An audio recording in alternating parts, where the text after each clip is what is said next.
Morning, truck buddies. Airborne Trucker, aka ABT, aka Mr. King Size Bed, checking in from Albuquerque, New Mexico. Yeah, it's been a while, but I'm still here at TMC. Not too much been going on. Still here though, making our way.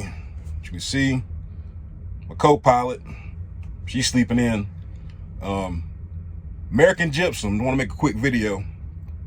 American Gypsum in Albuquerque, New Mexico. If you come here, their hours, Mountain Standard Time, is 6:30 to 3 p.m. 3 p.m. is the cutoff. I remember that last time for like about a couple months ago when I made a video. Got here and it was like 3:15 and I was like, nope, we'll see you Monday morning. So if you ever come out here, 6:30 to 3 p.m. is the loading time. All right, Monday through Friday. That being said, we delivered in El Paso yesterday. Parked up, was at the shipper, said they had parking. They had no parking signs out in the front. So if you know from my other catastrophe, we went ahead and found some legit parking just in case, over the weekend. If it was just for like a 10-hour break, we would have stayed out there in front of the store. And I got unloaded that morning, but with it being a 34, and wasn't taking any chances. So we drove back maybe about 3 miles. There was a speedway with some hotels, parked off in the back. Nice little setup for if we ever had to come back.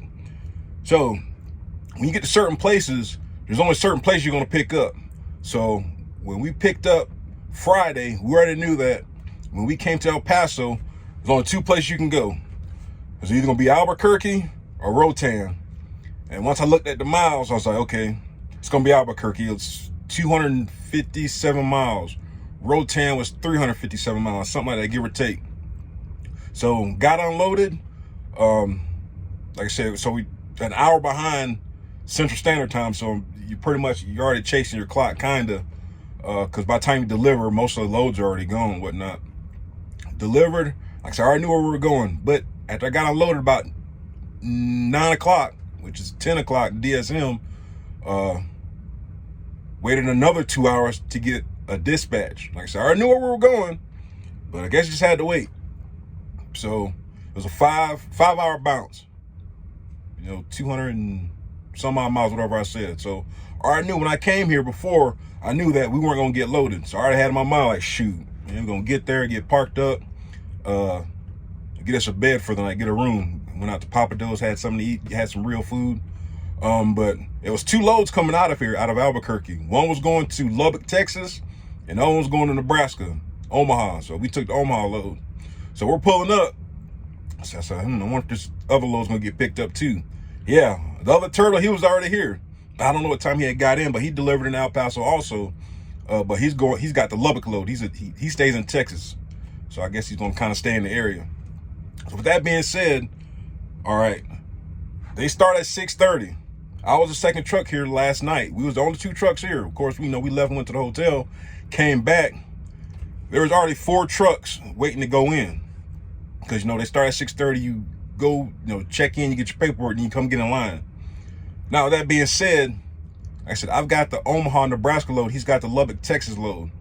All right, so with him being the first truck here last night and not the first truck in line, he kind of screwed himself to deliver today because he said, yeah, I'm gonna try to turn it today.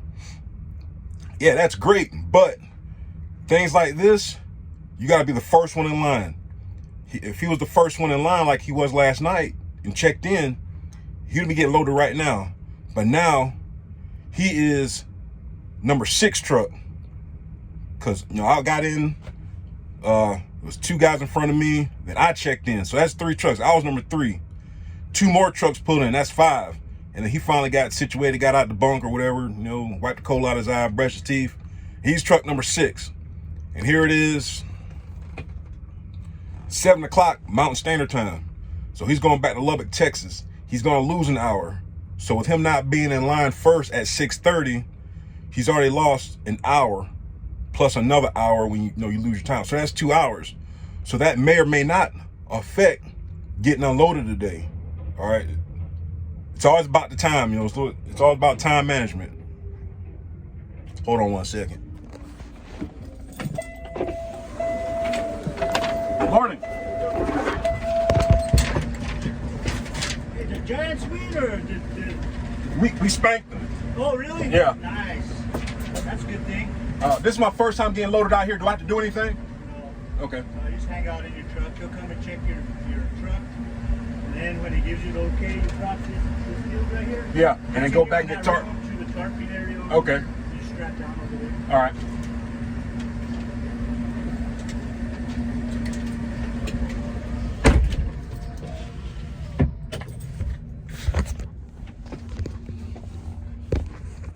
All right. So, shit, I forgot where we left off at. So I'm getting loaded right now. So like I said, 7:15. He's not loaded yet. He's still in line. I'm about to get loaded now. I was the third truck in line. So, like I said, in theory, if he was the first truck in at 6:30, because they start promptly at 6:30, he'd have been this truck next to me. I think he was the first guy, and he's getting loaded right now. So you take about an hour, to strap, secure, because they do everything for you except bungee it. Get on the road by 8. You'll make your time. He still might make it. But I'm not sure what their receiving hours are. It's little stuff like that you got to think about. If you're trying to next day load or same day load, if you're not sure about something, there's every minute counts. Literally every minute counts. So that load was for 300 miles, 600 some odd dollars. All right. Due today. Today's Tuesday, or I don't know how they're gonna do it. They probably have it for Wednesday, but he's trying to do it today. Same thing with mine, but mine's due Thursday, so I have all day to drive today, and they start receiving at 2 o'clock. So long as I bust out at least 600 miles, because it's almost like 800-mile trip, bust out 600 miles, finish up tomorrow, and try to deliver tomorrow. Now the thing is, if I deliver tomorrow, sweet. So I'll pretty much have that $1,800 load turned in or delivered early, and so I'm ahead of the game. Because I got offered that Lubbock load, and I was like, nah, it makes no sense because it's $600. It's the same rate, pretty much per mile, but it's gonna be due about the same time, kinda. Like, so I want to try to deliver Wednesday. If not, if I get stuck delivering Thursday, at least I'm already parked up and I'm ready to go for Thursday. But hopefully, we'll see how that goes. That's 7 minutes, kind of. But yeah, it's stuff like that. Just take advantage of your time, because like I said, if you have a plan, and you better work your plan. Sometimes things don't work out for you, but like I said, that other turtle, he should have been the first one getting loaded. So we'll see. He's in line. But yeah, American Gypsum here in Albuquerque, New Mexico, 6:30 to 3. That's the cutoff. Like I said, we ate at Papa Do's last night. They got some pretty good places around here. If you want to do something for a 34 to get out your truck. What I would recommend, if you're getting loaded here, if you're kind of in the area, if you're not sure, or just need some parking, just park at American Gypsum. It's a big old dirt lot, so don't come here with a clean truck. Park in the dirt lot, get your Lyft or Uber, go to a hotel. We stayed like a mile and a half away or something like that, but we got dinner last night. That's stuff you got to think about if you're out on the road. Just, get out your doggone truck sometimes. It's okay. It's okay to spend a little bit of money on yourself. If you work hard, play hard. That's my motto. But getting loaded right now. Eventually, we'll see what happens. I'm trying to think what else. There's something else I want to talk about. It's been a minute. Thanks for everybody for subscribing. That's everybody that's been tuning in. It's kind of cool running to my truck, but I was like, hey, what's up, ABT? I'm like, hey, what's up? Or are you? No, that's not me. I don't know who that dude is, man. Some chump. But anyway, yeah. What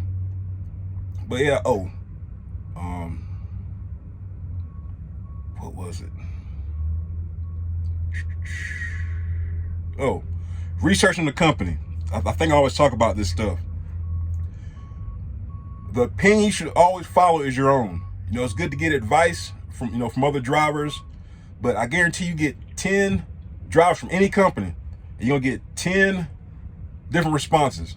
So make sure when you come to, you're thinking about TMC, or you're thinking about Maverick or Melton or whatever the case might be, just do all your research. TMC is not for everybody. I knew a whole bunch of guys. I was actually being a mentor to a guy. He left TMC, he went to Melton. He said he's doing great. He said, it's working out for him. So like I said, you just never know. my truck buddy EJ, he found some local. Some guys, it's okay to move on. It's okay to not, just do your research. There's a lot of stuff out there. Me personally, I'm not gonna move on from TMC until I got something solid in writing and say, hey, we're gonna pay you this, we're gonna give you that, this, that, and other. Because like I said, most of these truck companies are the same, believe it or not. Most of them are the same. You just gotta see what you're willing to tolerate, and or it's just a different. Every company's set up different, But TMC works for me. Well, I like to make more money. Yeah, of course, that's all of us.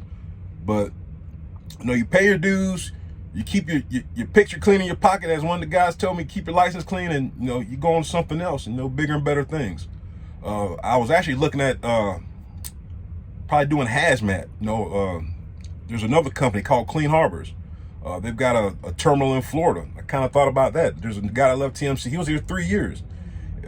He left. Like I said, it's stuff out here. It's just all about paying your dues, paying your time, being safe. And anybody hire if you got a legit driving record, it's clean. Anybody hire you, and you can say, hey, no, I'm worth this amount of money because I've got no violations, clean license, all that good stuff, and you can move on and do whatever you want. But Lord willing, I'll be here 2 years, December. Might buy a truck. I might wait 1 more year to get a truck. I know there's a lot of people doing lease purchase and jumping straight off the porch. Hey, that's great. I commend you. Me personally, financially, it's not smart for me. At 40 years old, I've got some bills I like to pay off first before I make another bill.